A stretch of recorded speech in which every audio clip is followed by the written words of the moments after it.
হযরত ফাতিমা ডাকলেন, নবী গো, আব্বা যান, আপনি সিজদা ওঠান। আজকে 3 দিন ওই মদিনার জমিনে আপনার মা হযরত ফাতিমা শুধু সিজদায় পড়ে কান্দে। আপনি মাকে না বলে কেমন করে আপনি সেই জাবালে সালাত পাহাড়ে সিজদায় পড়ে পড়ে কাঁদতেছেন? ইয়া রাসূলুল্লাহ, আপনি সিজদা ওঠান, মদিনায় যেতে হবে। মদিনার মানুষগুলো আপনার জন্য পাগলের মতো কাঁদতেছে। হে মুসলমান, নবী আমার তবু সিজদা ওঠায় না, নবী আমার তবু সিজদা ওঠায় না। হযরত ফাতিমা ডাকতে বলে, আব্বা, যে উম্মতি মুহাম্মাদের জন্য আপনি কাঁদেন, আমি ফাতিমার জিন্দেগীর যত আমলগুলো আমি করেছি সমস্ত আমলগুলো আপনার উম্মতি মুহাম্মাদের জন্য উপহার দিয়ে দিলাম। জোরে কন্না সুবহানাল্লাহ। নবী সিজদা ওঠান, তারপরেও আমার নবী সিজদা ওঠায় না। এবার আল্লাহর নবীর কলিজার টুকরা ফাতিমা ডাক দিয়ে বলে, আল্লাহ, তুমি সাক্ষী থাকো গো, আমার বাবা যে উম্মতি মুহাম্মাদের জন্য শুধু কাঁদতেছে, আমার 2টা কলিজার টুকরা সন্তান আমার বাবার উম্মতি মুহাম্মাদের জন্য আল্লাহ তোমার কোরআনের জন্য, দ্বীনের জন্য আমি উপহার দিয়ে দিলাম। যখন হযরত ফাতিমা 2টা সন্তানকে কোরআনের জন্য উপহার দিয়েছেন, আল্লাহ রাব্বুল আলামিন তার এই আমলটা, তার দোয়াটা কবুল করে নিয়েছেন। আল্লাহ ডাক দিয়ে বলে, জিবরাইল, যাও আমার বন্ধুর একটু খবর দিয়ে দাও। আল্লাহ রাব্বুল আলামিন ডাক দিয়ে বলে, জিবরাইল, যাও আমার বন্ধুরে খবর দিয়ে দাও, আমার বন্ধু যেন সিজদা উঠায় মদিনার দিকে রওনা দেয়। জিবরাইল আমিন এসে ডাক দিয়া বলে, ইয়া রাসূলুল্লাহ, ইয়া হাবিবাল্লাহ, হুজুর, আল্লাহর পক্ষ থেকে অনুমতি আর অর্ডার এসেছে, ওহী দিয়ে আসলাম নবী গো, আপনার হাসান হুসাইন 2 নাতি আপনি এত ভালোবাসেন, আপনি তো নিজেই বলেছেন আমার হাসান আর হুসাইনকে যারা ভালোবাসবে তারা আমি নবীকে ভালোবাসা হয়ে যাবে। নবী গো, আপনার কলিজার টুকরা সন্তান যখন আল্লাহর দ্বীনের জন্য হাসান আর হুসাইনকে উপহার দিল, আল্লাহ বড় কবুল করেছে। নবী, আপনি সিজদা ওঠান, মদিনায় যেতে হবে। রাসূল আমার যখন খবর পেয়ে যায়, আল্লাহ বলছেন, মা ইয়ান্তিকু আনিল হাওয়া ইন হুয়া ইল্লা ওয়াহয়ুন ইউহা, যতক্ষণ পর্যন্ত নবীর উপর ওহী না আসতো আমার নবী একটা কথাও বানিয়ে বানিয়ে বলতো না। কথা কোন ঠিক কিনা? কিন্তু বর্তমান সমাজে কিছু বন্ড বাবা বের হয়েছে, যারা এই বাংলাদেশ থেকে ওই কাবার উপর কুত্তা খাদায়। কথা কোন ঠিক কিনা? আছে না নাই মুসলমান? তাহলে নবী যদি আগাম না জানতো, তোমার মতো একজন মানুষ হয়ে কেমন করে আগাম জানে? মহিলার হাত ধরে তুমি গণক হয়েছো, জ্যোতিষী হয়েছো, তুমি বলো তোমার 3টা ছেলে হবে, 4টা মেয়ে হবে, তোমার ভবিষ্যৎটা খুব ভালো। আমার নবী যদি আগাম কথা না বলতে পারে, আমার মতো আপনার মতো একজন গুনাহগার নবীর উম্মত হয়ে আল্লাহর বান্দা হয়ে কেমনে আগাম কথা কয়? কথা বলেন ঠিক কিনা?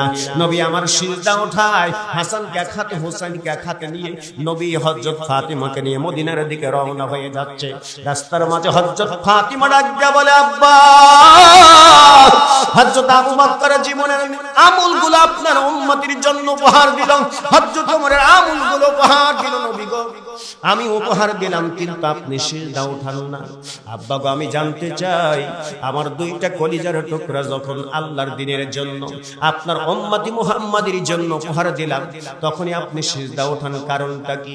আল্লাহ রাসূল ডাক দেয়া বলে, বাবা, তোমার ওই 2টা কলিজার টুকরা সন্তানকে আল্লাহ বড় কবুল করে নিয়েছে।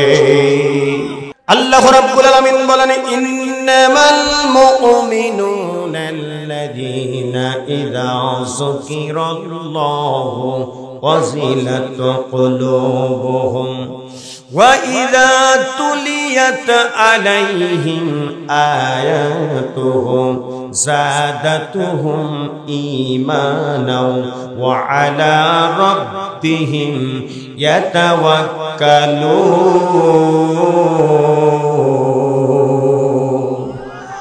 আল্লাহু আকবার বললে কি আপনাদের কষ্ট হবে? আল্লাহর নবী, বিশ্ব নবী জনাবে মুহাম্মদ রাসূলুল্লাহর কাছে সাহাবায়ে কেরাম জিজ্ঞাসা করলেন, নবী গো, আমরা জানি জান্নাতের ভিতর যদি মানুষ যায়, ওই সময় জান্নাতের কিছু ফল দেওয়া হয়, খাবারগুলো দেওয়া হয়। পৃথিবীর জমিনে কমলা খান, যেই কমলার সুস্বাদু, কিন্তু জান্নাতের ভিতরের চাইতে 70 প্রকার গুণ বেশি সুস্বাদু হবে। কথা কোন ঠিক কিনা? ইয়া রাসূলুল্লাহ, ইয়া হাবিবাল্লাহ, হুজুর আমি জানতে চাই, আমরা জানতে চাই তাহলে মারা যাওয়ার পর জান্নাত পেলে ভালো ভালো খাবার এবং ফল পাওয়া যাবে, কিন্তু পৃথিবীর জমিনে নবী গো জান্নাতের ফলগুলোকে আমরা একটু জানতে চাই। আল্লাহ রাসূল ডাকতে বললেন, সাহাবায়ে কেরাম শোনো, যেখানে কোরআন এবং হাদিসের আলোচনা করা হয় ওই জায়গাটার মধ্যে যখন মানুষগুলো সুবহানাল্লাহ, আলহামদুলিল্লাহ, আল্লাহু আকবার তেলাওয়াত করবে, ওইগুলোই হলো দুনিয়ার জান্নাতি ফল। সুবহানাল্লাহ একবার বললে নবীজি বলছেন আসমান এবং জমিনের মাঝামাঝি ফাঁকা জায়গাটুকু একবার সুবহানাল্লাহ বললেই আল্লাহ সওয়াবে পরিপূর্ণ করে দেয়। কিন্তু আপনারা বলতে পারেন হুজুর তার বলার দরকার নেই, কি দরকার আছে?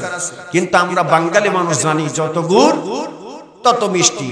আপনি চিনি দিয়া বা গুড় দিয়া যদি শরবত বলে সুন্দর করে দেন, বলেন তো যত গুড় পানির মধ্যে দিবেন তত মিষ্টি অনুভব করা যাবে। কথা বলেন ঠিক কিনা? আল্লাহ তাআলার প্রশংসা যত করবেন আল্লাহর ভান্ডারে সওয়াবের অভাব আছে? আরো জোরে বলেন সওয়াবের অভাব আছে? আল্লাহ অফুরন্ত সওয়াব বান্দার আমল নামায় লিখে দেয়। জোরে করে সুবহান। আল্লাহ রাব্বুল আলামিন বলছেন যা আমি তেলাওয়াত করেছি আয়াতটার ভিতরে চারটা অর্থ দিয়েছেন। এক নাম্বার অর্থ হলো মুমিন যারা হবে, সঙ্গে সঙ্গে ইমানদার যারা হবে, মুত্তাকি যারা হবে, এই কোরআনটা শোনার সঙ্গে সঙ্গে আল্লাহ রাব্বুল আলামিন এবার সঙ্গে সঙ্গে তার ওই আল্লাহর কোরআনের প্রতি বিশ্বাস বৃদ্ধি চলে আসবে। জোরে করে সুবহানাল্লাহ। দুই নাম্বার হলো আল্লাহ রাব্বুল আলামিন বলেন কোরআন শোনার পর ওই মুসলমান গুলো, ওই ইমানদার মুমিন গুলোর দিলটা বড় নরম হয়ে যাবে। তিন নাম্বার হলো আল্লাহর কোরআন শোনার পর আল্লাহ রাব্বুল আলামিন এক আয়াতের প্রতি বিশ্বাস করবে। চার নাম্বার হলো এক আল্লাহকে রব বলে স্বীকার করবে। জোরে করে সুবহানাল্লাহ। আর যদি মুমিন বান্দারা আল্লাহকে রব বলে স্বীকার করতে পারে মুসলমান, আল্লাহ রাব্বুল আলামিন জানায় দিলেন কি প্রতিদান দিবেন। ইন্নাল্লাযীনা ক্বালু রাব্বুনাল্লাহু সুম্মাস্তাকামু তাতানাসসালু আলাইহিমুল মালাইকাতু আল্লা তাখাফু ওয়া লা তাহজানু ওয়া আবশিরু বিল জান্নাতিল্লাতী কুনতুম তুআদুন। আল্লাহ রাব্বুল আলামিন বলেন নিশ্চয়ই যারা আল্লাহকে রব বলে স্বীকার করে, আল্লাহর প্রতি বড় অটল বিশ্বাস রাখে, আল্লাহ বলে ফেরেশতারা যাও আমার ওই গোলামকে জানিয়ে দাও আমার গোলামেরা আমার প্রতি বড় অটল বিশ্বাস রেখেছে। আমার ওই গোলামদের আমি যে ওয়াদা দিয়েছি পৃথিবীর জমিন থেকে জান্নাতের সুসংবাদটা জানিয়ে দাও। বলেন তো দেখি আল্লাহর গোলামেরা যদি পৃথিবীর জমিন থেকে জান্নাতের সুসংবাদ জানতে পারে তাদের কি আর কোন টেনশন হবে, কোন চিন্তা হবে, কোন ভাবনা হবে? আল্লাহ রাব্বুল আলামিন বলেন ওয়ালা তাহিনু ওয়ালা তাহজানু ওয়া আনতুমুল আ'লাউনা ইন কুনতুম মুমিনিন। হতাশ হও না, পরেশান হয়ে যেও না, দুঃখিত হও না। তোমাদের শর্ত হলো ইন কুনতুম মুমিনিন, তোমরা যদি মুমিন হতে পারো ঈমানের বলে বলিয়ান করে দিবে কে? আরো চিল্লা বলেন কে? আমরা মুসলমান, ঈমানটা দুর্বল করা যাবে না। কথা বলেন ঠিক কি না? মুসলমান পিঠ পেতে দেয় না, মুসলমান বুক পেতে দেয়। কথা বলেন ঠিক কি না? যুবকেরা কোরআনের মাহফিলের আয়োজন করেছো, রংপুর আবে সাইদ যেমন বুক পেতে দিয়েছিলেন ওই রকম প্রস্তুতি থাকো। এই বাংলাদেশে আরেকটা সংগঠন ইসকন নামে সংগঠন মাথাচাড়া দিয়েছে। আমরা বলতে চাই ওই চট্টগ্রামের ময়দানে আমার ভাই সাইফুল ইসলাম আলিফকে যেভাবে হত্যা করেছে কুপিয়ে, আমরা 18 কোটি মানুষ বাংলাদেশ থেকে টেকনাফ থেকে তেতুলিয়া রূপসা থেকে পাথরিয়া পর্যন্ত যদি তার বিচার না করা হয় এদেশের মুসলমান বরদাস্ত করবে না। কথা বলেন ঠিক কিনা? মুসলমান তাহলে আমাদের ঈমানের চেতনা থাকার দরকার আছে না নাই? যদি ঈমানের চেতনা থাকে তাহলে আল্লাহর কোরআন ধরা লাগবে। কথা কোন ঠিক কিনা? আল্লাহ বলছেন আতাসিমু বিহাবলিল্লাহি জামিয়া ওয়া লা তাফাররাকু, ঐক্যবদ্ধ হয়ে তোমরা আল্লাহর কোরআনকে আর রুজ্জুকে আঁকড়ে ধরো। যেভাবে ধরেছিলেন নবী রাসূলগণ, সাহাবায়ে কিরাম, তাবে তাবেঈন, বুজুর্গানে দিন, আলেম উলামা, আল্লাহর ওলিরা। কথা কোন ঠিক কিনা? মুসলমান, নবীজি যখন এই কোরআনটা ধরলেন, নবীজি তো আপনার 40 বছর বয়সে আল্লাহ তাআলা নবীজিকে নবুয়ত দান করলেন। এর আগে নবীজি মক্কার জমিনে গোপনে গোপনে দাওয়াত দিচ্ছিলেন। তখন কিন্তু কাট্টা কাফের বেঈমানেরা আল্লাহ রাসূলকে আল আমিন বলে, সিদ্দিক বলে সাদরে গ্রহণ করে নিতেন। যে রাসূলের একটা কথা মিথ্যা নাই, চরিত্রে আদ দেওয়া যায় না। লাকাদ কানা লাকুম ফি রাসূলিল্লাহি উসওয়াতুন হাসানাহ ওয়া ইন্নাকা লাআলা খুলুকিন আযীম। কিন্তু সেই নবীজি যখন আল্লাহ তাআলা বললেন, বন্ধু আর তো গোপনে দাওয়াত চলবে না, এবার প্রকাশ্যে দাওয়াত শুরু করে দাও। প্রকাশ্যে যখন দাওয়াত শুরু করে দিল, আবু জেহেল, আবু লাহাব, উতবা, শাইবা ওরা আর সহ্য করতে পারলো না, কারণ মুসলমানদের সংখ্যা দিন দিন বেড়ে যাচ্ছিল। কথা বলেন ঠিক কিনা? এবার কবিরা বলছেন, মুহাম্মদ হারগিজ না গুফতা তা না গুফতা জিবরাইল, জিবরাইল হারগিজ না গুফতা তা না গুফতা রব জলিল। আল্লাহ তাআলার কথা যেমন নির্ভেজাল, নবী মুহাম্মদ সাল্লাল্লাহু আলাইহি ওয়াসাল্লামের কথাও তেমনি নির্ভেজাল। জোরে কোন আল্লাহু আকবার। তাহলে সেই নবীজিকে যদি ওরা সহ্য করতে না পারে, তে কোরআনের পাখি আল্লামা সাইদি যখন কোরআনের দাওয়াত দিচ্ছিলেন, কত হিন্দু, খ্রিস্টান, বৌদ্ধরা মুসলমান হয়েছে, এই স্বৈরচার সরকার ওটা সহ্য করতে পারে নাই। কথা কোন ঠিক কিনা? আমরা মনে করতে পারি যে আসলে এই রাজনীতি, এই কোরআনের কথা মনে হয় আজকের রাজনীতি না, ১৫০০ বছর পূর্বের রাজনীতি, যেটা নমরুদ, ফিরাউন, আবু জেহেল, আবু লাহাব থেকেই রাজনীতি চলে আসছে। রাসূলের কথা বলতে গেলে আপনার আবু জেহেলের কথা আসবেই, এতে কোনো সন্দেহ নাই। ঠিক না? ইব্রাহিম নবীর কথা বলতে গেলেই এবার নমরুদের কথা উঠে আসবে। মূসা আলাইহিস সালামের কথা বলতে গেলেই চলে আসবে হলো ফিরাউনের কথা। এরকম চলে আসবে। এই কথা কোন ঠিক কিনা? নবী আর থাকতে পারলেন না। দেখেন, মক্কার জমিন ছেড়ে রাসূল মদিনায় হিজরত করলেন। মদিনায় রাসূল যখন হিজরত করেছেন, মদিনার ছোট্ট ছেলেমেয়েরা পর্যন্ত রাসূলকে ওয়েলকাম, স্বাগতম, এত ভালোবাসলেন। আল্লাহ রাসূল দাওয়াত শুরু করে দিলেন। রাসূল যেখানে গিয়েছেন সেখানেই কোরআনের হক কথাগুলো বলছেন। আল্লাহ রাসূল বলছে, ও পৃথিবীর মানুষ তোমরা শোনো, ক্বালা মান সাদাকা বিহি, কোরআন দিয়ে যারা কথা বলে তারা সত্য কথা বলে। বাল্লিগু আন্নি ওয়ালাউ আয়াত, আমার পক্ষ থেকে তোমরা যদি একটা বাক্যও জানো, সে বাক্যটা তোমরা মানুষের মাঝে পৌঁছায় দাও। তাহলে রাসূল যেমন প্রচার করেছে, আপনি হক কথা যদি একটা জানেন, সেটা মানুষের মাঝে পৌঁছায় দিবেন। এবার আল্লাহ তাআলা বলেন, আল্লাযীনা আমানু ইউকাতিলুনা ফি সাবিলিল্লাহ, যারা হবে ঈমানদার তারা আল্লাহর পথে সংগ্রাম করবে। ওয়াল্লাযীনা কাফারু ইউকাতিলুনা ফি সাবিলিত তাগুত, আর যারা কাফের তারা তাগুতের পথে সংগ্রাম করবে। মুসলমান, আমরা আপনাদের কাছে আমি জানতে চাই, আমরা ঈমানদার যদি হই, সংগ্রাম করব কার পথে? একটু হাত তোলেন, কার পথে সংগ্রাম করব? লিল্লাহি তাকবীর। আল্লাহ তোমার বান্দাদেরকে কবুল করেন, যেন আল্লাহ তাআলার পথে আমরা সংগ্রাম করতে পারি। দল হলো পৃথিবীর দুইটা। যেমন দেখেন যে দল কিন্তু আজকের দল নয়, এখন হয়তো দলের অভাব নাই। কথা কোন ঠিক কিনা? কিন্তু আল্লাহ বলছেন, ইয়াউমা নাদউ কুল্লা উনাসিম বিইমামিহিম, সর্বপ্রথম ওই হাসরের মাঠে, কিয়ামতের ময়দানে যার সঙ্গে যার দুনিয়াতে চলাফেরা হবে, তার সঙ্গে তার হাসর নাসর হবে। নেতা যদি হয় সিগারেটখোর, নেতা যদি হয় বিড়িখোর, নেতা যদি হয় সুদখোর, নেতা যদি হয় ঘুষখোর, নেতা যদি হয় আপনার বামপন্থী, তাহলে বলেন তো দেখি, নেতা আগে জাহান্নামে যাবে আর নেতার কর্মীরাও জাহান্নামে যাবে। কথা কোন ঠিক কিনা? কারণ সে তো বাম দিকে রাস্তায়, কিরামান কাতিমিন দুইজন ফেরেশতা আছেন। ডান কাঁধে যেটা থাকবে সেটা হলো লিখবে আপনার নেকি, বাম কাঁধে যে ফেরেশতা আছে সে ফেরেশতা লিখবে হলো আপনার বদি। আপনি তো বামপন্থীর লোক, আপনার পিছনে যারা দৌড়াবে ওরা সব জাহান্নামে হবে।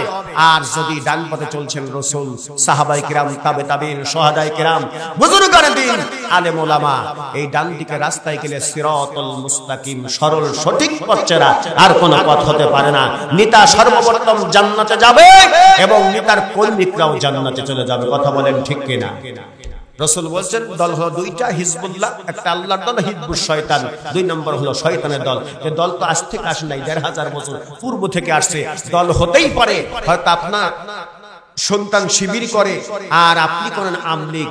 কিন্তু আপনার সন্তান যেমন ইব্রাহিম আলাইহিস সালাতু সালাম, এবার আল্লাহর পয়গম্বর তার বাবা দেবদেবী লাত মানত উজ্জা পূজা করতেন, আদেশ দিলেন বাবা এই দেবদেবী বানিয়ে আপনি বাজারে বিক্রয় করে আপনার কি লাভ হবে? আপনার উপাসনা করে কোনো লাভ হবে না। যে আপনার হায়াতের মালিক নয়, যে আপনার মওতের মালিক নয়, আপনার রিজিকের মালিক নয়, এক আল্লাহর উপাসনা করেন। তখন বাপ কিন্তু সন্তানের বিরুদ্ধে করেছিলেন, কথা বলেন ঠিক কিনা? আপনার সন্তান শিবির করতে পারে, আপনার সন্তান জামাত ইসলাম করতে পারে, আপনি হয়তো আমলিক করেন, জাসদ করেন, বাসদ করেন, জাতীয় পার্টি করেন, যেটাই করেন না কেন, কিন্তু বাবা হয়ে সন্তানের বিরোধিতা করে কি করে না? কিন্তু এটা আজকের নয়, ১৫০০ বছর পূর্বেই করেছেন, কথা বলেন ঠিক কিনা? সম্মানিত মুসলিম মিল্লাত, আল্লাহর নবী বিশ্ব নবী কোরআনের দাওয়াত দিলেন, আর ওই কাট্টা কাফের বেঈমানেরা সহ্য করতে পারলেন না। শেষ পর্যন্ত নবী আমার মক্কার জমিন ছাড়তে হয়েছে, কথা কোন ঠিক কিনা? মুসলমান বোঝা গেল এই কোরআনের কথাগুলো যদি আমরা সত্য কথা এবার আপনাদের সামনে, জাতির সামনে প্রকাশ করা যায়। যেমন এই বাংলাদেশে এমন একজন মানুষ ওই কোরআনের পাখির পরপরই হয়ে উঠল, ডক্টর মিজানুর রহমান আজহারীকে এই স্বৈরাচার সরকার এবার সহ্য করতে পারে না, এই কথা কোন ঠিক কিনা? নবীজি যেমন মক্কার জমিন থেকে মদিনায় হিজরত করলেন, ডক্টর মিজানুর রহমান আজহারী তেমনি বাংলাদেশে থাকতে পারলেন না, লন্ডন চলে গেলেন হিজরত করে, কথা কোন ঠিক কিনা? এখন বাংলাদেশের মানুষ এত কোরআনের পাখিকে চায়, কিন্তু বলে না না আমার কোরআনের মাহফিলের প্রয়োজন নাই, কথা বলেন ঠিক কিনা? বলেন তো দেখি তার জনপ্রিয়তা কমছে না বাড়ছে? আমার মনে হয় বগুড়া জেলায় যদি ওই ডক্টর মিজানুর রহমান কানা হয়, এমন একটা মাঠ পাওয়া যাবে না যে সেই জায়গায় যা লোক ধরবে, কথা কোন ঠিক কিনা? মুসলমান, তাহলে বোঝা গেল আল্লাহ রাসূল কোরআনের দাওয়াত দিয়েছেন, সত্য কথা বলেছেন, কাট্টা কাফের বেঈমানেরা সহ্য করতে পারে নাই। এখনো যারা হক কথাগুলো বলবে, কিছু নাস্তিক, কিছু বামপন্থী রামপন্থী আছে এবং তাদের গায়ের জ্বালা চুলকানি শুরু হয়ে যায়। আমি এই জন্য মাঝে মাঝে উদাহরণ দেই, যার অ্যালার্জি গায়ে আছে, শরীরের মধ্যে আছে, গরুর গোশত আর ইলিশ মাছের নাম শুনলেই চুলকানি শুরু হয়, কথা কোন ঠিক কিনা? মুসলমান কোরআনের হক কথাগুলো বললেই তাদের চুলকানি শুরু হয়। এই যে আপনার গত বছর এই মাহফিল আপনি যদি তাকবীর শুরু করে দিতেন, ওই যে আমলিকের চেলাপেলা থাকলে বলে কোন হুজুর তাড়াতাড়ি করে ধর, তাড়াতাড়ি করে মার, তখন ঠিক কিনা? সঙ্গে সঙ্গে হুজুরকে টুটি চেপে ধরা হতো, কোরআনের মাহফিল গুলো বন্ধ করে দেওয়া হতো। মুসলমান রে, তুমি তো একজন মুসলমানের সন্তান, আমরাও তো একজন মুসলমানের সন্তান, এর মধ্যে কোনো ভেদাভেদ নাই। হয়তো তুমি দল করতেই পারো, নবী রাসূলগণ থেকেই দল এসেছে, কথা কোন ঠিক কিনা? কিন্তু কাঁধে কাঁধ রেখে, কাঁধে কাঁধ মিলায়, হাতে হাত রেখে আল্লাহর কোরআনের উজ্জুকে আঁকড়ে ধরো, তবেই তুমি জান্নাত পাবে। কারণ দুনিয়া থেকে জান্নাত যদি খরিদ না করতে পারো, কোশ্চিন কালেও মারা যাওয়ার পর জান্নাত পাওয়া যাবে না। হুজুর বসে আছে, আল্লাহ বলছেন ইন্নাল্লাহা আশতারা মিনাল মুমিনিনা আনফুসাহুম ওয়া আমওয়ালাহুম বিআন্না লাহুমুল জান্নাহ। নিশ্চয়ই যারা মুমিন হবে তারা এক নাম্বার হলো তার এই যে শরীর দিয়েছে আল্লাহ, গঠন দিয়েছে, অত সুন্দর শক্তি দিয়েছে, এর দ্বারা আল্লাহর গোলামি করতে হবে, আল্লাহর দাসত্ব করতে হবে, আল্লাহর জমিনে আল্লাহর দ্বীনকে প্রতিষ্ঠিত করার লগ্নে এবার যদি আপনার জীবনও দিতে হয় তবু আপনার জীবন দেওয়া লাগবে। দুই নাম্বার অর্থ, বিশ্ব নবী জনাবে মুহাম্মদ রাসূলুল্লাহ সাল্লাল্লাহু আলাইহি ওয়াসাল্লাম যখন মদিনায় আগমন ঘটলো, এবার ওয়েলকাম, স্বাগতম জানাইলো। জানানোর পর ডাক দিয়া বলে আল্লাহর নবী কোরআনের দাওয়াত গুলো দিলেন। নবী যেখানে যায়, যেখানে কোরআনের দাওয়াত দেয়, বলেন তো দেখি রহমত দেয় কে? আল্লাহ বলে ওমা আরসালনাকা ইল্লা রাহমাতাল লিল আলামিন, আমি আল্লাহ তাআলা আমার নবী যে জায়গায় যাবে রহমত বর্ষিত হবে। এবার মদিনার জমিনে দাওয়াত দিতে দিতে একদিন, দুই দিন, তিন দিন আমার নবী মদিনার জমিনে নাই। মদিনার মানুষগুলো নবীর জন্য বড় পাগল হয়ে গেছে, বড় পাগল হয়ে গেছে। এত পাগল, ছোট্ট ছেলে মেয়েরা কান্না, হাসান হুসাইনের কান্না, এবার হযরত ফাতিমার কান্না, আমার আব্বা কই মদিনার জমিনে নাই, আমার আব্বা কই মদিনার জমিনে নাই। এ মুসলমান নবীর উম্মতের দল, এত কান্না শুরু করে দিয়েছে। হযরত আলী আর থাকতে পারলেন না, হযরত ওমর আর থাকতে পারলেন না। মদিনার জমিনে এবার গলিতে গলিতে রাসূলকে খুঁজতেছেন, তবু রাসূলকে পাওয়া যায় না। বলেন তো দেখি রাসূলের সাহাবী হযরত ওমরের রাগ কম ছিল না বেশি ছিল? এত রাগ ছিল, আর সহ্য করতে পারল না। শেষ পর্যন্ত হযরত ওমর তরবারি হাতে করে ডাক দেয়, ও মদিনার মুনাফিকরা, আমার রাসূলের খোঁজ যদি দিতে না পারো, এই যে দেখতেছো ওমরের তরবারি থেকে তোমরা কিন্তু কেউ রেহাই পাবো না, কেউ রেহাই পাবো না। সব মুনাফিকরা থরথর করে কাঁপতেছে, আর ডাক দিয়ে বলতেছে, আমরা তো বিশ্ব নবীরে দেখি নাই, রাসূলকে দেখি নাই, রাসূল কোথায় গেছে? হযরত আবু বকর ডাক দিয়া বলে, ওমর রে, হযরত আবু বকর বলে, তুমিও খুঁজলা, আমি খুঁজলাম, হযরত আলী পর্যন্ত গলিতে গলিতে খুঁজলো, কিন্তু রাসূলকে পাওয়া যায় না। এ ওমর চলো, মদিনার জমিনে থাকবো না, মদিনার জমিন থেকে রে ওমর চলো, যাই যাই একটু দূরে চলে যাই, আল্লাহ রাসূলকে পাওয়া যায় কিনা, খুঁজে পাওয়া যায় কিনা। হযরত আবু বকর ওমরকে সঙ্গে করে নিয়া এবার হযরত আবু বকর চলে গেলেন।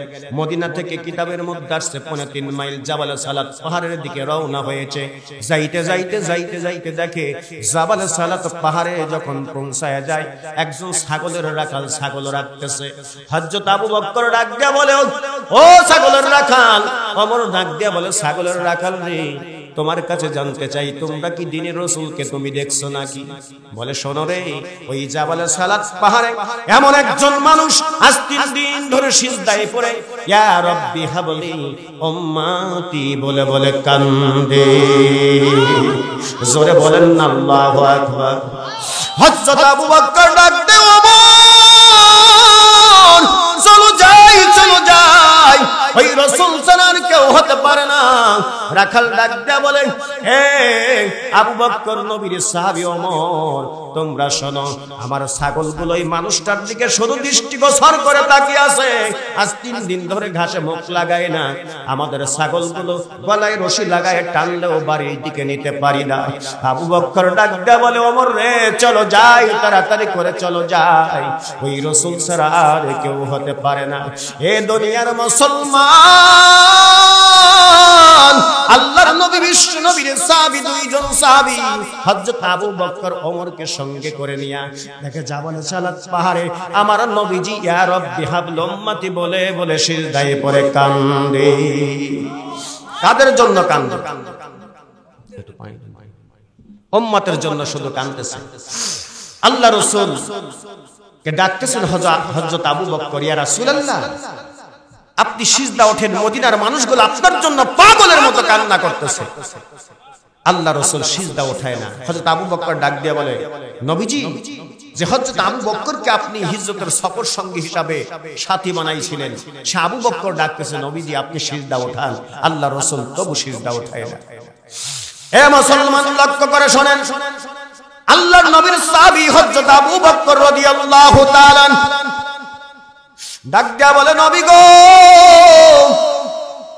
যেই হযরত ফাতিমারে আপনার কলিজার টুকরা হাসান হুসাইনকে এত ভালোবাসেন, তারা আপনার জন্য পাগলের মতো শুধু কাঁদতেছে, পাগলের মতো কান্দে। নবী গো, সিজদা ওঠান, মদিনায় যেতে হবে। রাসূল তবু সিজদা ওঠায় না। হযরত আবু বকর ডাক দিয়া বলে, নবীজি, যে আপনি উম্মতির জন্য মায়ায় শুধু সিজদায় পড়ে পড়ে কাঁদেন, আমি হযরত আবু বকরের জিন্দেগীর যত আমলগুলো করলাম, সমস্ত আমলগুলো আপনার উম্মতি মুহাম্মাদের জন্য আমি উপহার দিয়ে দিলাম। নবী সিজদা উঠান, আল্লাহর রাসূল তবু সিজদা উঠায় না। এ দুনিয়ার মুসলমান, আল্লাহর নবী তবু সিজদা উঠায় না। নবীর সাহাবী হযরত আবু বকর সারেন্ডার হয়ে গেলেন। হযরত ওমর ডাক দেয়া বলে, নবী গো, আমার বয়স যখন 26 বছর, বলেন তো 26 বছর বয়স হলে একজন যুবক, তরি তাজা কথা কোন ঠিক কিনা? টাটকা যুবক। আমি ওই সময় আপনার সাহাবী ছিলাম না, 26 বছর বয়স আমি ছিলাম কাট্টা কাফের। আপনাকে মারার জন্য বড় তরবারি হাতে করে রওনা হয়েছি। একজন পথিক লোকটি ডাক দিয়া বলে, ওমর তুমি কই যাও? আমি বললাম, ওই যে নবীর কাল্লা দ্বিখণ্ডিত করব। বলে, কারণটা কি, নবীর দোষটা কি? বলে, নবীজি কালেমার দাওয়াত দেয়, মুসলমানদের সংখ্যা দিন দিন বেড়ে যায়। রাসূল কোরআনের কথা বলে, দিন দিন এবার সংখ্যা বেড়ে যায় মুসলমানদের, এইটাই হলো দোষ। এবার পথিক লোকটি ডাক দেয়া বলে, ওমর যেই নবীজির কাছে গিয়ে তোমার নিজের আপন বোন ফাতিমা কালেমা পড়ে মুসলমান হয়ে দেখো হুজরা খানার ভিতরে আল্লাহর কোরআন শরীফ তেলাওয়াত করতেছে। এ ওমর, তুমি কি জানো না নিজেকে জাহান্নামের আগুন থেকে বাঁচো এবং তোমার আহলকে জাহান্নামের আগুন থেকে বাঁচাও? আগে তুমি নবীর দরবারে কেন যাবা? তোমার বোন তো নিজে নবীর কালেমা পড়ে পড়ে মুসলমান হয়ে কোরআন শরীফ তেলাওয়াত করে। আগে তোমার বোনের কাছে যাও, তারপরে নবীর খেদমতে চলে যাবা। ওমর ডাক দিয়া বলে, ওই প্রতীক লোকটির কথা মতো আমি নবীজির কাছে যাইতে পারলাম না। বোনের কাছে যাইয়া দরজা খুলল বোন। এবার দেখি আমার বোন সুন্দর করে কোরআন তেলাওয়াত করে তাকে উপরে রেখে দিয়েছে। আমি বোনকে বললাম, বোন রে, তুমি কেন কালেমা পড়ে মুসলমান হয়েছো? বলে, ভাই, এই জন্যই কালেমা পড়েছি, দুনিয়ার কোনো বাতিল ধর্মে শান্তি নাই, কিন্তু আল্লাহর ধর্মে শান্তি আছে। আল্লাহ রাব্বুল আলামিনের এমন একটি ধর্ম ভাই, ইন্নাদ দীনা ইনদাল্লাহিল ইসলাম, এই ধর্মের মতো শান্তির ধর্ম আর পৃথিবীতে কেউ নাই। বলে, বোন রে, ওই টাকার উপরে তুমি কি রাখছো? এবার সুন্দর করে দাও না। বলে, ভাই, তুমি যেই কোরআনটা ধরতে চাও, তোমার তো ওযু নাই, শরীরটা পাক নাই, তুমি শরীরটা পাক ও পবিত্র করে নাও, তারপরে কোরআনটা ধরো। এবার পাক পবিত্র হয়ে কোরআনের দিকে যখন তাকাইছে মুসলমান, এমন একটি আল্লাহর কোরআন, কোরআন মানেই হলো আলো, কোরআন মানেই হলো নূর। ডাক দিয়া বলে, ফাতিমা, চলো তাড়াতাড়ি করে যাই। যেই নবীজির উপর আমি সর্বপ্রথম কোরআন আয়াত নাজিল তেলাওয়াত করেছিলাম, ইন্না নাহনু নাযালনা যিকরা ওয়া ইন্না লাহু লাহাফিজুন, আল্লাহ পাক কোরআন নাজিল করেছে আর এর সংরক্ষণের দায়িত্ব আল্লাহ নিজেই গ্রহণ করেছে।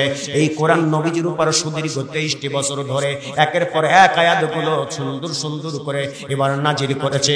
বোনরে, কোরআনই যদি এত সুন্দর হয়, চলো যাই ওই নবীজির কাছে, আমি একটু যেতে চাই। হযরত এবার ওই ফাতিমা তার বোন এবার নিয়ে গেলেন। নবীর কলিজার টুকরা ফাতিমা নয়, কিন্তু ওমরের বোন ফাতিমা। ওমরের বোন ফাতিমা আল্লাহ রাসূলের কাছে যখন নিয়ে যায়, এবার নবীজির চেহারার দিকে তাকাইয়া হাতের মধ্যে বড় তরবারি, তরবারিটা জমিনের মধ্যে ফেলিয়ে দেয়। ডাক দিয়া বলে, ইয়া রাসূলুল্লাহ, নবী গো, ও নবীজি, আমার বোন ফাতিমা আপনার কাছে এসে কালেমা পড়ে মুসলমান হয়েছে। নবী গো, আপনি আমারে কালেমা পড়ে মুসলমান বানায়া দেন। এই হযরত ওমর ডাক দিয়া বলে, এ তরবারি হাতে করেছি, এতদিন ছিলাম তোদের পক্ষে, কিন্তু আজ আমি ওমর নবীর সাহাবী হয়েছে। নবীর দিকে যদি চোখ রাঙ্গাই, দুইটা কথা, এবার চোখ দুইটা যদি বড় বড় করিস, ওমরের তরবারি থেকে তোরা কিন্তু কেউ রেহাই পাবা না। সেই হযরত ওমর ডাক দিয়া বলে, নবীজি, আপনি সিজদায় পড়ে পড়ে কান্দেন উম্মতের মায়ায়। নবী গো, আপনি সিজদা উঠান। ওই 26 বছর বয়স থেকে আজ পর্যন্ত আপনার সাহাবী ওমর যত নেকি করলো, সমস্ত নেকিগুলো আপনার উম্মতি মুহাম্মাদের জন্য উপহার দিয়ে দিলাম। সুবহানাল্লাহ আলহামদুলিল্লাহ।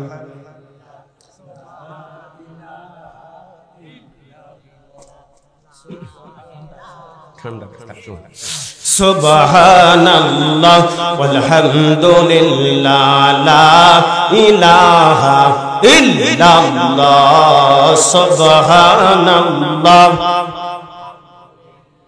লা ইলাহা ইল্লাল্লাহ, মুহাম্মাদুর রাসূলুল্লাহ।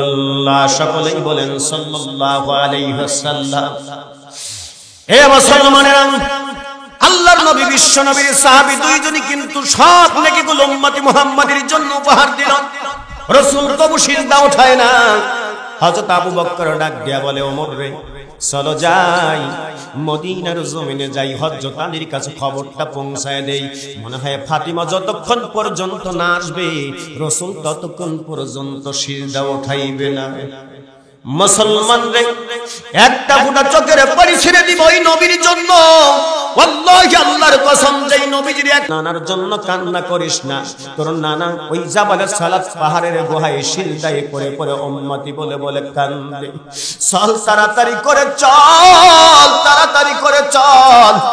এবার হাসান আর হোসেনকে নিয়ে নবী আমার নবীর কলিজার টুকরা হযরত ফাতিমা এবার জাবালে সালাত পাহাড়ের দিকে যখন রওনা হয়ে যায়, গিয়ে দেখে নবী আমার জাবালে সালাত পড়ে সিজদায় পড়ে কান্দে।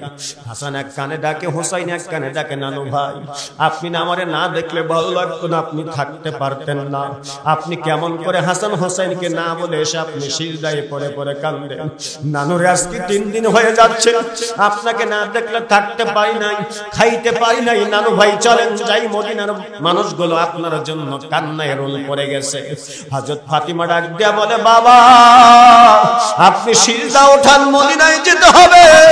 মদিনার মানুষগুলো আপনার জন্য পাগলের মতো শুধু কান্দে, পাগলের মতো শুধু কান্দে। নবী সিজদা ওঠান। আমার নবী তবু সিজদা ওঠায় না। আব্বা জান আপনি একদিন আমাকে বলেছিলেন, মা রে এই পৃথিবীর জমিনে আমার মায়ের পেটে যখন আমি ছিলাম 6 মাস বয়স, ওই সময় আমার মা পৃথিবীর জমিন থেকে বাবা বিদায় হয়ে চলে গেল।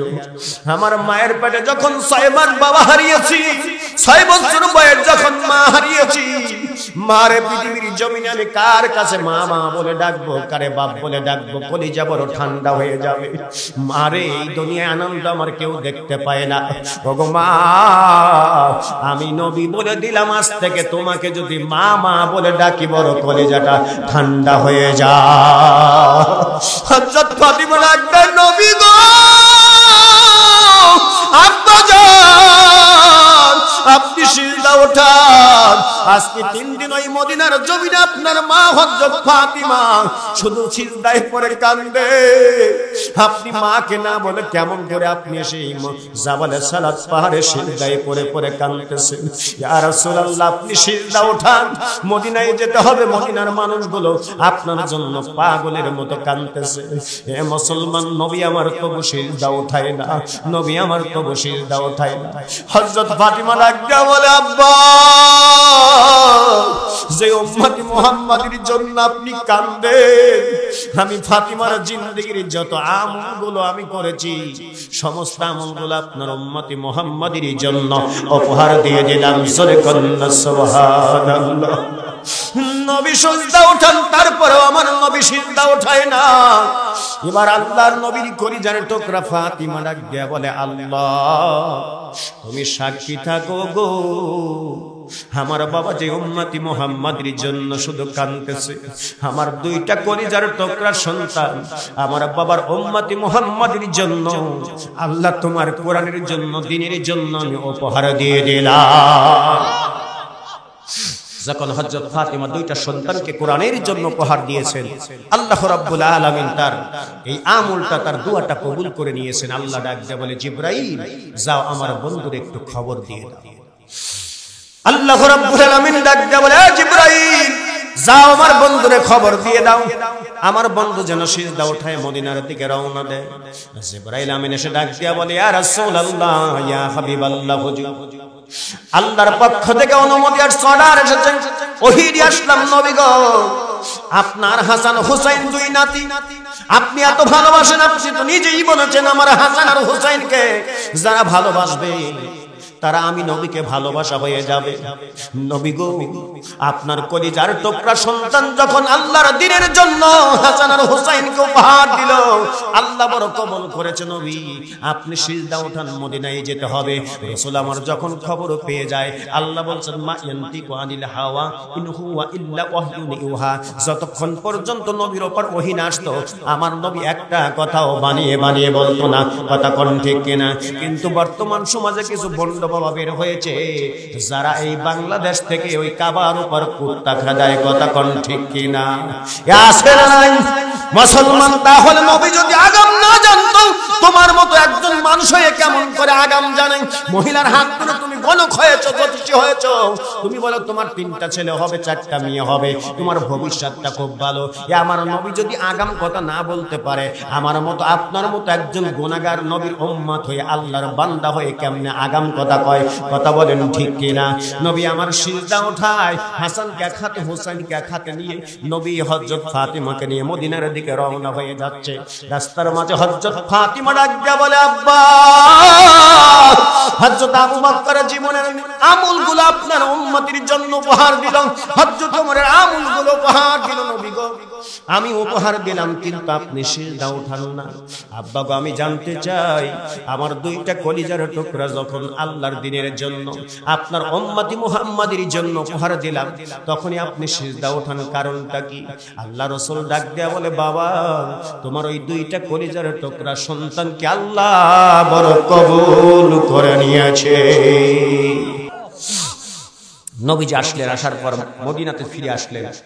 আসার পর রাসূল অনেক ঘটনা, আল্লাহর নবীজি, বিশ্ব নবীজি জনাবে মুহাম্মদ রাসূলুল্লাহ সাল্লাল্লাহু আলাইহি ওয়াসাল্লাম আবার কোরআনের দাওয়াত শুরু করে দিলেন। নবীজি দেখেন দ্বীনের জন্য কত কষ্ট করেছেন, দাওয়াত দিতে। হঠাৎ করে নবীজি একদিন খুবই ক্ষুধার্ত, এমন অবস্থায় রাসূল চিন্তা করলেন, হয়তো ফাতিমার দরজা গেলেই মনে হয় আমি খাবার পেয়ে যাব। ফাতিমার দরজায় এসে নক করলেন, সালাম জানায় দিলেন। আমাদের নিয়ম হলো কোরআন হাদিস অনুযায়ী অন্য বাড়িতে গেলে আগে দরজায় গিয়ে গেটের উপর গিয়ে সালাম জানানো, কথা কোন ঠিক কিনা? এবং যদি আপনি সালামও না জানেন, কমপক্ষে আপনার গলাটা একটু যাতে মানে কাশি দেওয়া লাগে, যাতে ভিতরে যদি মহিলা থাকে তাহলে সতর্ক হতে পারে, কথা কোন ঠিক কিনা? কিন্তু আমরা সালাম ছাড়াই ঢুকে যাই, কারণ বেপরদায় থাকতে মহিলারা। রাসূল সালাম দিলেন, উত্তর নিলেন ঘরের ভিতর থেকে, ফাতিমা, তুমি একটু বেরিয়ে আসো না, তোমার চেহারাখানা একটু দেখি। হযরত ফাতিমা রাদিয়াল্লাহু তাআলা আনহা বললেন, নবীজি কিন্তু ক্ষুধার্ত, খাবারের জন্য আসছে। বললেন, আব্বা জান, আপনার কাছে যে বেরিয়ে আপনার সামনে দাঁড়িয়ে যাব, এমন পরনে আমার কোনো কাপড় নাই। আল্লাহ রাসূল বলল, তোমাকে একখানা কম্বল দিয়েছিলাম, কম্বলখানা আবৃত করে তুমি আসো।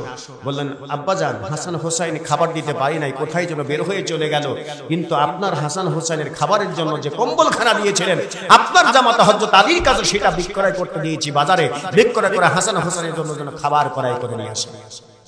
আল্লাহ রাসূলের গায়ে ছিলেন চাদর, নবী আর থাকতে পারলেন না, সঙ্গে সঙ্গে গায়ের চাদরটা এবার দরজার নিচ দিয়ে নবীজি দিয়ে দিলেন।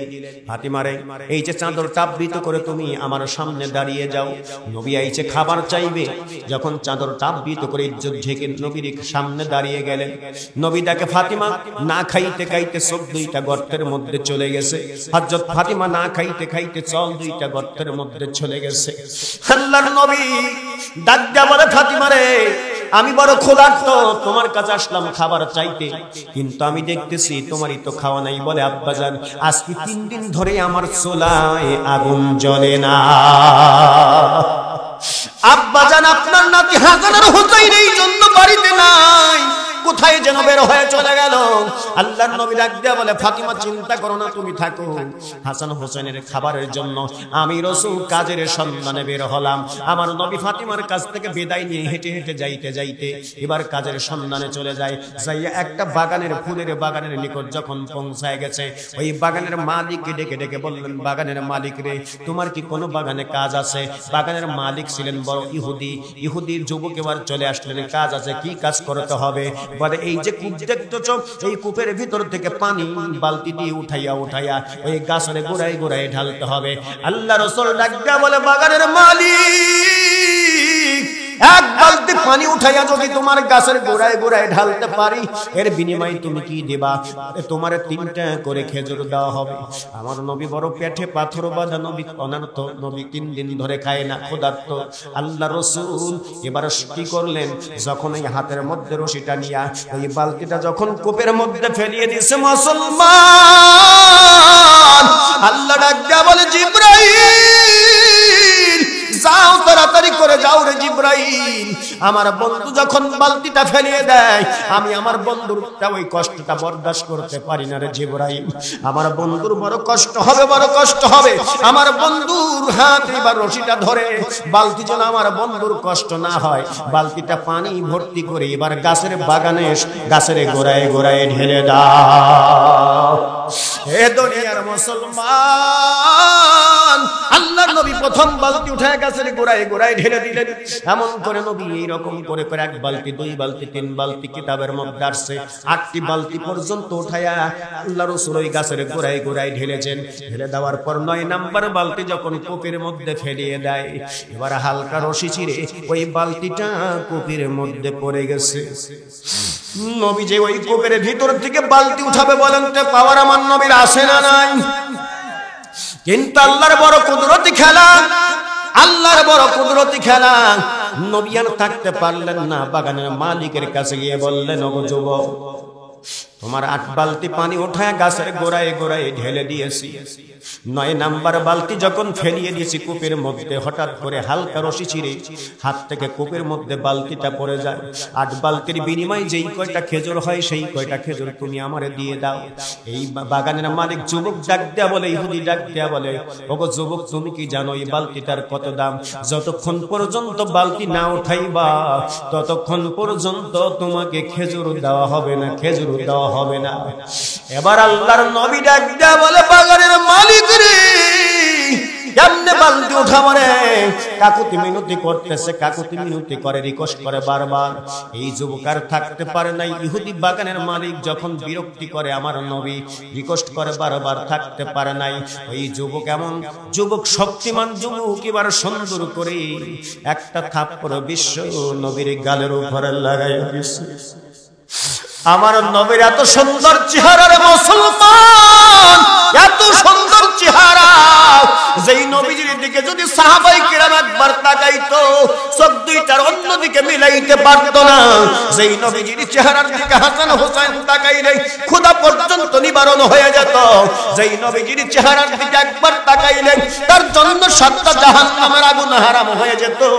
নবীজির যখন এবার থাপ্পড় লাগাইছে রে মুসলমান, 5টা আঙ্গুলের দাগ আমার নবীজির চলের উপর বসে গেছে, টকটকে চেহারা। যেই নবীজির চন্দ্রের দিকে হযরতে বারা রাদিয়াল্লাহু তাআলা আনহুর এবার মা চন্দ্রের দিকে একবার তাকাইতো, নবী মুহাম্মাদের দিকে একবার তাকাইতো। এই বারা ডাক দেয়া বলে, কারণটা কি মা? তুমি একবার আকাশের দিকে তাকাও, আবার তুমি নবীজির দিকে তাকাও, একবার আকাশের দিকে তাকাও, আবার নবীর দিকে তাকাও। বারার মা ডাক দেয়া বলে, ও আমার সন্তান, আমি দেখতেছি চন্দ্র ভালো না নবী ভালো, কিন্তু যেই চন্দ্র গোটা রাতটা অন্ধকার রাত আলোকিত করে দেয়, আমি দেখতে পেলাম চন্দ্রের চাইতেও নবীর চেহারা অনেক গুণে সুন্দর। জোরে বলেন আল্লাহু আকবার। আমার বন্ধুগণ, আমার ভাইরা, এই নবীজির গালের উপর যখন থাপ্পড় লাগায় দিয়েছে, সোনা মুখখানা চেহারা, 5টা আঙ্গুলের দাগ বসে গেছে। সঙ্গে সঙ্গে নবী আমার কেমন চরিত্রের মানুষ ছিলেন। ওই বাগানের মালিক ইহুদির 2টা হাত ধরে ডাক দিয়া বলে, বাগানের মালিক রে, আমাকে থাপ্পড় দেওয়ার কারণে যদি তোর যদি ব্যথা লেগে থাকে, আমাকে তুমি মাফ করে দাও, আমাকে তুমি মাফ করে দাও। বাগানের মালিক চিন্তা করে, কেমন মানুষ রে, আমি নিজে থাপ্পড় লাগায় দেই আর ওই মানুষটা আমার কাছে ক্ষমা চাই, আমার কাছে মাফ চাই, আমার কাছে ক্ষমা চাই, আমার কাছে মাফ চাই। কেমন মানুষ সে, কেমন মানুষ। বাগানের মালিক এই দৃশ্য দেখে আর থাকতে পারে নাই। 8 বালতির বিনিময়ে যেই কয়টা খেজুর হয়, খেজুর কয়টা দিয়ে দেয়, খেজুর কয়টা দিয়ে দেয়। আমার নবীজি খেজুর নিয়ে চলে আসতেছে। বাগানের মালিক আর থাকতে পারে নাই। তাওরাত জাবর ইনজিল কিতাব খুলে খুলে দেখতেছে। সাধারণ একজন যুবক হতে পারে না, এত সুন্দর চেহারার অধিকারী কোন মানুষটা, কোন যুবক রে? খুলে খুলে দেখলেন, সেই মানুষটার গালে থাপ্পড় লাগা দিছি, এ সাধারণ মানুষ নয় রে, তিনি হলেন আখিরি জামানার পয়গম্বর মুহাম্মদ সাল্লাল্লাহু আলাইহি ওয়াসাল্লাম।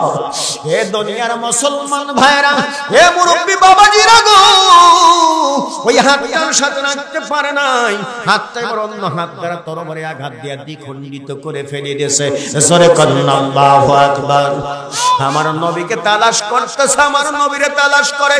আল্লাহর নবীজি বিশ্ব নবী ওই খেজুর কোটা নিয়ে ফাতিমার দরজায় আসলেন। ও ফাতিমা, দরজা খোলো, দেখো হাসান হোসেন কি বাড়িতে আসছে, এই যে খাবার নিয়ে আসছে।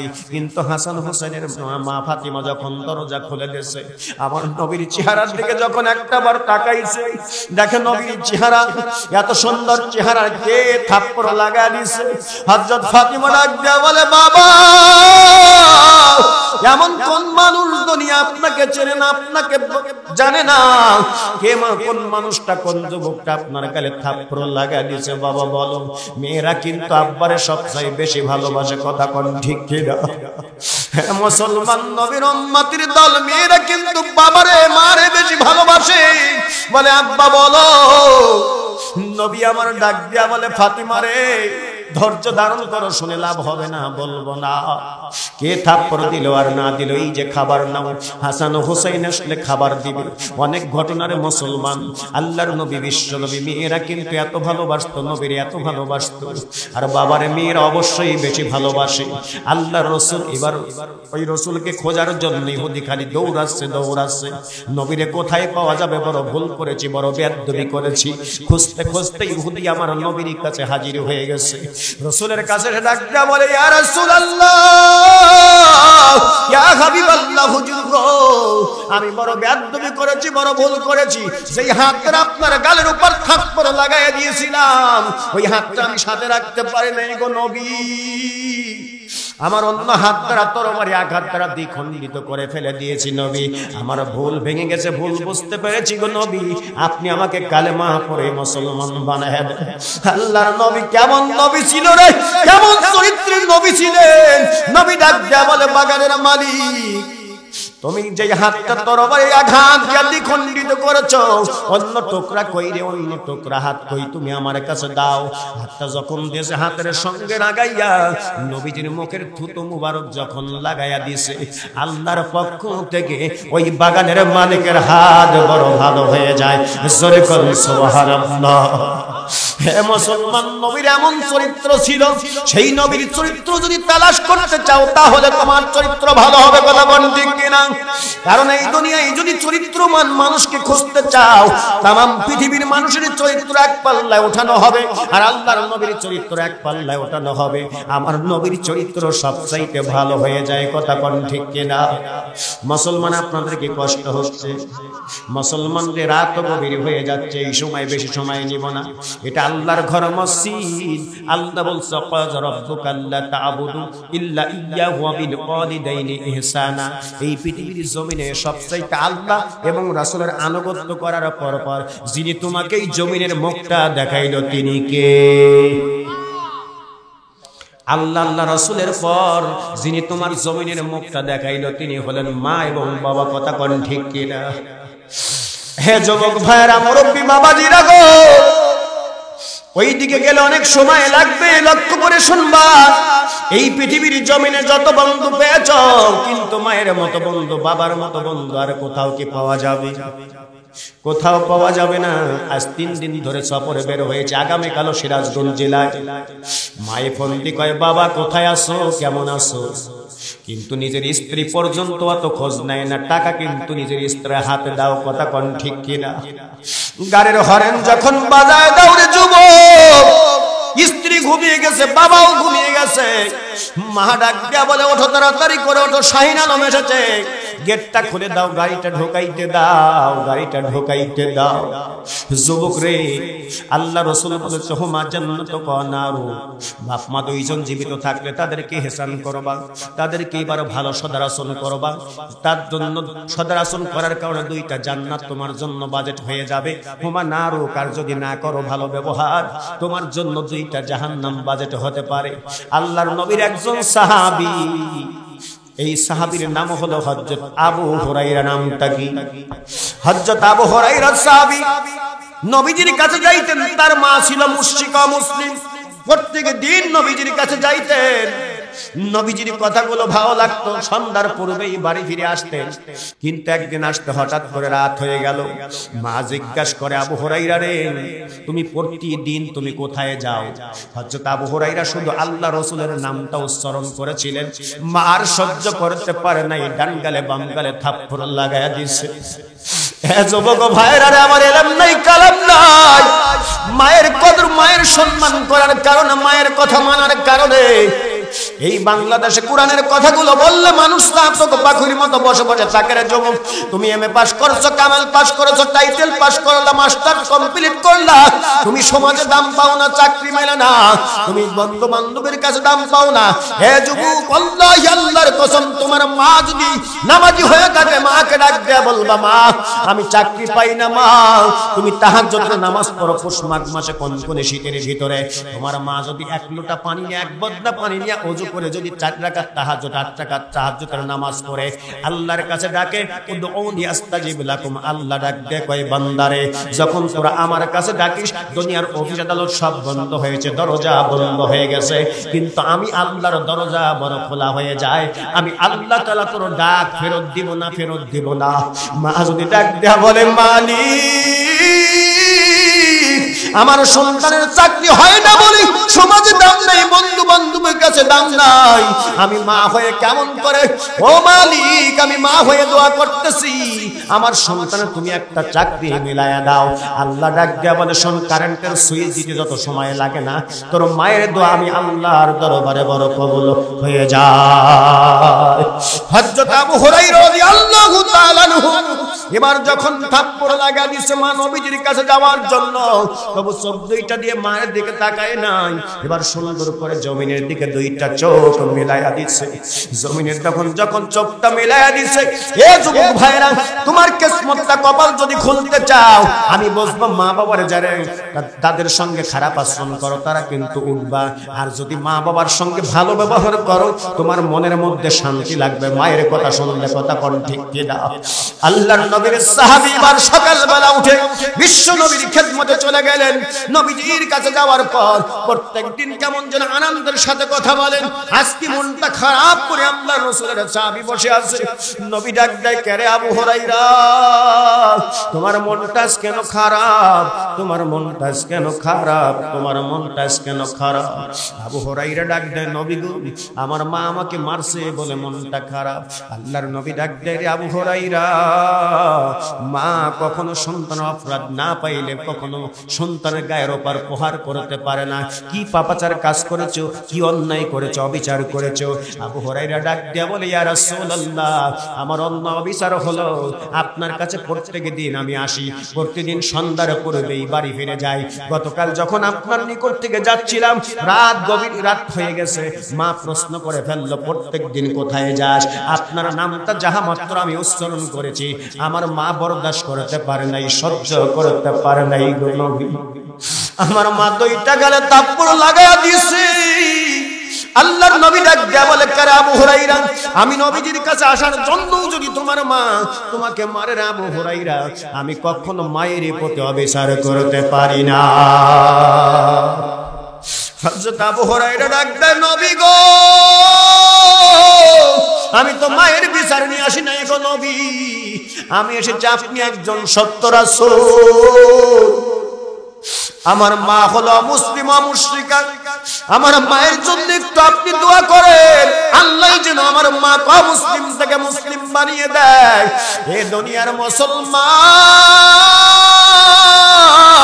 আল্লাহর নবী সঙ্গে সঙ্গে দুইখানা হাত তুলে আবু হুরায়রার মায়ের জন্য দোয়া করেন আল্লাহ তোমার নাম রহমান, তোমার নাম রহিম, তোমার নাম গফফার, তোমার নাম গফুর। আল্লাহ আমি আবু হুরায়রার মায়ের জন্য দুইখানা হাত তুলেছি, আল্লাহ তুমি আবু হুরায়রার মা কে মুসলিম থেকে মুসলিম বানায়া দাও। দুইখানা যখন হাত তুলেছে আমার নবীর সাহাবী নবীর কাছে নাই রে, এত জোরে দৌড়ায় মায়ের দিকে। সাহাবীরা ডাক দিয়া বলে আবু হুরায়রা তুমি তো নরম মানের সাহাবী, কেন দৌড়াও, একটু দাঁড়াও। বলে আমার আর বাধা দিস না, নিষেধ দিস না, আমি দেখতে চাই রাসূলের দোয়া আগে আল্লাহর দরবারে কবুল হয় না আমি আমার মায়ের কাছে আগে পৌঁছায়া যাই। আল্লাহর নবীর সাহাবী দৌড়ায় মা মা বলে ডাকলেন। মা ডাক দিয়া বলে বাবা আবু হুরায়রা রে আয় রে কলিজার টুকরাই আমার ভুল ভেঙে গেছি, গতকাল যেই নবীর কাছে যাওয়ার জন্য করে মারধর শুরু করেছিলাম আবু হুরায়রা আয় সন্তান আয় বুকের মালিক আয় রে আমার ভুল ভেঙে গেছে, আমি ওই নবীজির কাছে গিয়ে কালেমা পড়ে মুসলমান হতে চাই। জোরে বলেন আল্লাহু আকবার।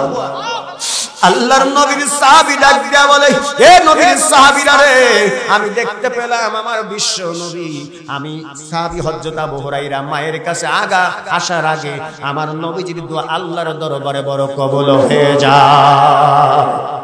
হযরত আবু হুরায়রার মা চলে আসলেন নবীজির কাছে এসে এবার কালেমা পড়ে মুসলমান হয়ে গেলেন। এ যুবক ভাইয়েরা, মুরব্বি বাবাজিরা গো, এই পৃথিবীর জমিনে 2 দিনকার জন্য আসছো, ক্ষণস্থায়ী জীবন চিরস্থায়ী নয়। তোমার মায়ের দিকে একবার তাকাও।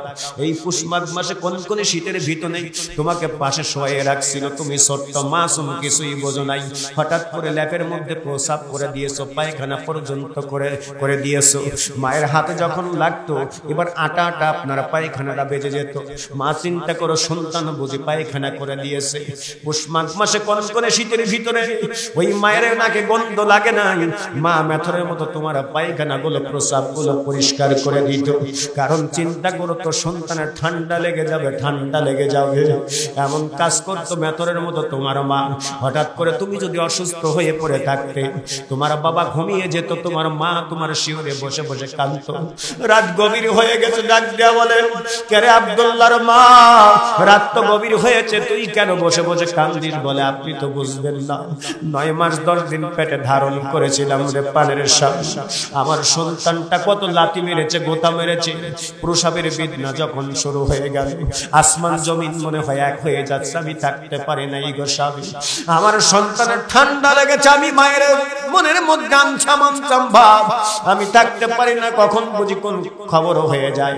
আমি আমার মায়ের সন্তানের জন্য বড় দোয়া করি আল্লাহর দরবারে, আল্লাহ তুমি আমার সন্তানকে ভালো করে দাও, যত অসুস্থ হয় তুমি আমারে দিয়ে দাও।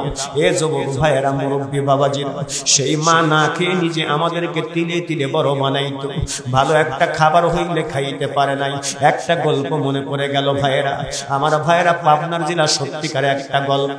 সন্তান বাবা হারা হয়েছে, কিন্তু ছোট্ট সন্তান মা সুন্দর করে সন্তানকে হাফিজা মাদ্রাসায় যখন ভর্তি করে দিয়েছে।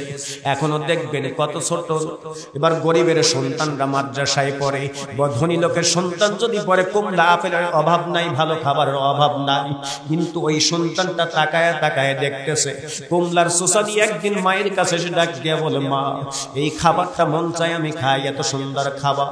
মা ডাক দেয়, বাবা তোর বাবা তো জীবিত নাই রে বাবা, তোর বাবা জীবিত নাই, আমি কোথায় পাবো? মানুষের দ্বারে দ্বারে কাজকর্ম করে এবং তোর জন্য টাকা পয়সা গুলো জোগাড় করে, কখন কোন খবর হয়ে যায়, টাকা লাগবে, এবং করে করে এই সন্তানটা বড় হয়ে গেলেন, এবার হাফেজ হয়ে গেলেন। সন্তানটা বড় চাকরি করলেন, একটা মসজিদের ইমামতি নিলেন। নেওয়ার পর এবার চিন্তা করে, আমার মা না খাইয়া একটা ভালো শাড়ি আমার মা পরতে পারে নাই, ভালো একটা খাবার খাইতে পারে নাই। অন্য মানুষ যদি ভালো খাবার দিয়েছে, ওই সময় আমার মা আমার জন্য রেখে রেখে 1 বেলা নয় 3 বেলা পর্যন্ত খাওয়াইছে। চাকরি পেয়েছে সন্তান, চিন্তা করে, আমি আমার সর্বপ্রথম মাসের বেতন উঠাইয়া মায়ের জন্য একটা ভালো শাড়ি কিনবো, ভালো একটা শাড়ি কিনে নিয়ে যাব, ভালো খাবার গুলো কিনে নিয়ে যাব। এমন যখন সিদ্ধান্ত করে ফেলেছে, 29 দিন ওভার হয়ে গেল, আর একটা দিন গেলেই সন্তান বড় বেতন পাবে। তখন মোবাইলের যুগ নয়, হঠাৎ করে এবার খবর চলে আসলো, অমুকের মা পৃথিবীর জমিনে নাই, মসজিদের ভিতর থেকে অ্যালার্ম শুরু হয়ে গেছে। এ আব্দুর রহমান, তুমি কি জানো না তোমার মা তো বিদায় হয়ে চলে গেছে? সন্তান দৌড়ায়, দেখে এলাকায় এসে মানুষগুলো জড়ো হয়ে গেছে। ডাক দেয়া বলে, চাচি আম্মা, আমার মায়ের খবর কি? বলে, বাবা তোমার মা তো দুনিয়া থেকে বিদায় হয়ে গেছে। এই যুবক ডাক দেয়া বলে, মালিক কার জন্য চাকরি করবো গো মালিক? মনে বড় আশা, আমি সর্বপ্রথম মাসের বেতন নিয়ে মায়ের জন্য একটা ভালো শাড়ি কড়াই করে নিয়ে যাব, ভালো খাবার নিয়ে যাব মায়ের জন্য, কিন্তু আজ কার জন্য চাকরি করবো গো আল্লাহ? আমার মা দুনিয়া থেকে বিদায় হয়ে চলে গেল, আমি কারে মা বলে ডাকবো গো আল্লাহ? এমন করে করে সন্তান কান্দে। এ দুনিয়ার মানুষ, মুরব্বী বাবাজিরা গো, আমরা অনেক সময় বলি, একটা বেটা দে রে আল্লাহ, একটা বেটা দে, কামাই খাওয়ার স্বাদ না থাকিলে বেটা মরিলে মাটি দিবে। ওই মসজিদ থেকে 4 পা বিহারি আমার জন্য কান্দে করে নিয়ে আসবে। গোসল শেষ হবে, খাটনিতে সুন্দর করে 3খানা 5খানা কাপড় দিয়া মরণ দিয়া কান্দে করে ঈদ মাঠে নিয়ে যাবে, জানাজার নামাজ পড়ে কবরের মধ্যে দাফন করবে। আপনি যদি আলেমের বাবা হতে পারেন, আপনি যদি হাফেজের বাবা হতে পারেন, আপনি আপনার সন্তানটা সব মানুষ চলে আসবে, কিন্তু কোরআন সিনার মধ্যে আছে, মাথার মেমোরির মধ্যে আছে, ওই সন্তান আসতে পারবে না। এই সন্তানটা কবর দিয়া সুন্দর করে মায়ের শিওরে দাঁড়িয়ে আছে, সব মানুষগুলো চলে আসতেছে। আর আল্লাহর ডাক দেয়া বলে, আল্লাহ মানুষের দ্বারে দ্বারে কাজ করে আমার মা আমারে সুন্দর করে কোরআনের হাফেজ বানাইছে। আল্লাহ গো, ও আল্লাহ, আমি হাফেজ সন্তান হয়ে, আলেম সন্তান হয়ে আমার মায়ের জন্য দোয়া করতেছি। আল্লাহ তুমি আমার মাকে ক্ষমা করে দাও, মাফ করে দাও। আল্লাহ ডাক দেয়া বলে, দুনিয়ার মানুষ, তোর মা বাবা যখন তোর জন্য দোয়া করে, ওই দোয়াটা বড় কবুল হয়ে যায়। আর যখন তোরা মারা যাবি, তোর বাবা ওই সন্তান যখন তোদের জন্য দোয়া করবে, তেমনি আমি আল্লাহ বড় কবুল করে নেই। জোরে করুন সুবহানাল্লাহ। আল্লাহ ডাক দেয়া বলে, সন্তান রে আর কান্দিস না, তুই কোরআনের হাফেজ, তোর সিনার মধ্যে 30 পারা কোরআন, 114টি সূরা, 552টি রুকু, 6666টা আয়াত আমি আল্লাহ সুন্দর করে ঢোকায় দিছি। যারে দুনিয়ার কোন আমল যদি কবুল না হয়, তোর মা যে দাঁড়ে দাঁড়ে কাজকর্ম করে করে বড় বানাইলো, কোরআনের হাফেজ বানাই। মা তোমার আমার আগে যেও না গো মরে। কত বন্ধু পেয়েছো, কিন্তু মায়ের মতো বন্ধু নাই। আমি দেখতে চাই গো, যার মা নাই, যার বাবা নাই, একটু মেহেরবানি করে আল্লাহর ঘর মসজিদের জন্য